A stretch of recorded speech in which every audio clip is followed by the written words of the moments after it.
Beberapa minggu terakhir, kasus COVID-19 mulai naik lagi di beberapa negara ASEAN.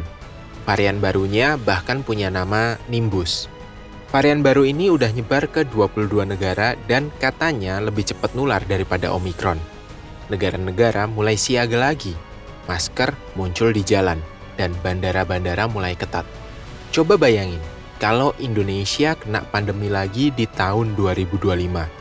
Di saat ekonomi belum pulih, lapangan kerja makin susah, dan harga kebutuhan yang lagi naik terus. Kita siap nggak sih kalau pandemi datang lagi? Yuk kita bahas bareng di video ini.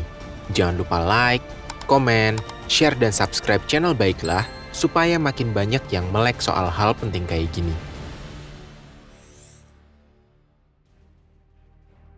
Kita semua masih ingat gimana kerasnya dampak pandemi COVID-19 dulu.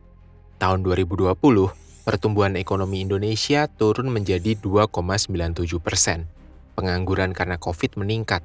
Setidaknya ada 2,56 juta orang menganggur pada periode Agustus 2021 sampai Agustus 2022. UMKM yang jadi tulang punggung ekonomi rakyat banyak yang tutup permanen karena nggak sanggup bertahan. Anak-anak pun terdampak. Jutaan siswa kesulitan akses belajar daring, dan angka putus sekolah naik. Dan nggak bisa dipungkiri, dampaknya masih kita rasakan sampai sekarang.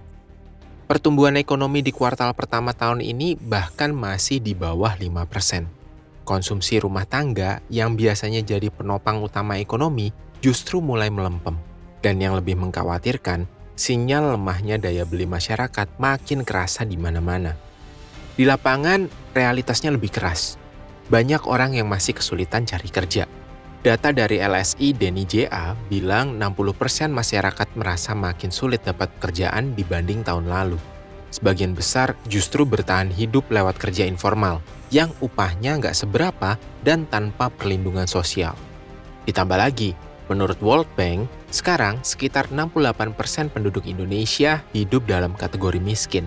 Dan bukannya memperkuat jaring pengaman sosial, pemerintah melakukan efisiensi dan memfokuskan anggaran untuk kebutuhan makanan bergizi gratis yang kebutuhannya mencapai 210 triliun per tahun dan dampaknya belum kerasa bagi masyarakat.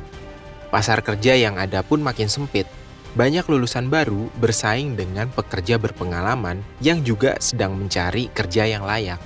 Sementara pekerja sektor informal kayak driver online kejebak dalam sistem kerja yang eksploitatif yang nggak memberi mereka ruang untuk berkembang. Dalam kondisi seperti ini, kalau varian baru seperti Nimbus masuk dan bikin lockdown ulang, apa kita siap?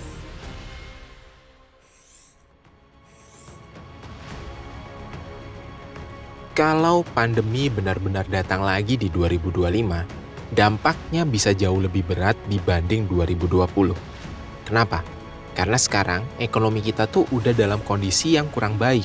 Daya beli masyarakat rendah, harga kebutuhan naik, dan tanpa bantuan seperti dulu, banyak keluarga mungkin nggak akan sanggup bertahan lama. Belum lagi, kebijakan ketenaga kerjaan kita yang masih tambal sulam. Kalau krisis datang, gelombang PHK bisa lebih kejam dari sebelumnya. Sektor padat karya yang dulu jadi penampung tenaga kerja besar kayak garmen, tekstil, atau manufaktur, sekarang masih belum pulih total.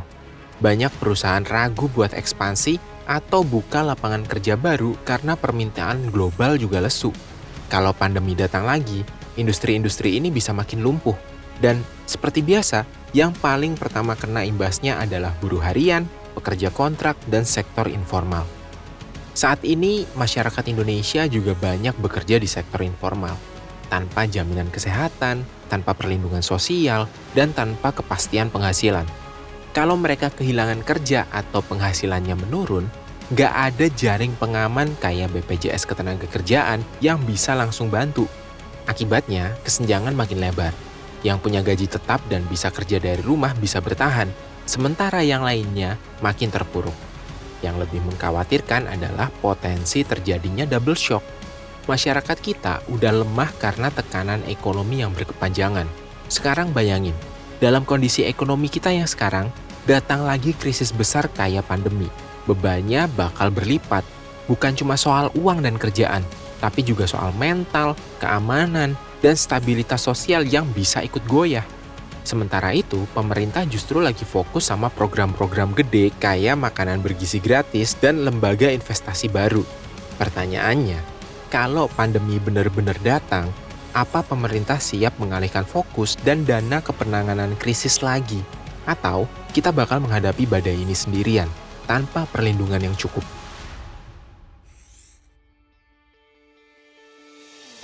Dulu waktu pandemi pertama datang, kita bisa selamat karena ada gotong royong. Dari bantuan sosial pemerintah, relawan yang bergerak, sampai masyarakat yang saling bantu. Tapi kalau pandemi datang lagi sekarang, dengan kondisi ekonomi yang udah sekarat, pengangguran tinggi, dan daya beli lemah, jujur aja, kita mungkin nggak sekuat dulu. Justru karena itu, sekaranglah waktu paling penting buat siap-siap sebelum krisis datang lagi. Pemerintah perlu mulai nyusun langkah darurat dari sekarang. Mungkin perlu mensegerakan untuk membuka 19 juta lapangan kerja baru seperti yang sudah dijanjikan, dan juga siapin dana cadangan, evaluasi ulang arah kebijakan ketenaga kerjaan, dan kasih insentif buat sektor padat karya.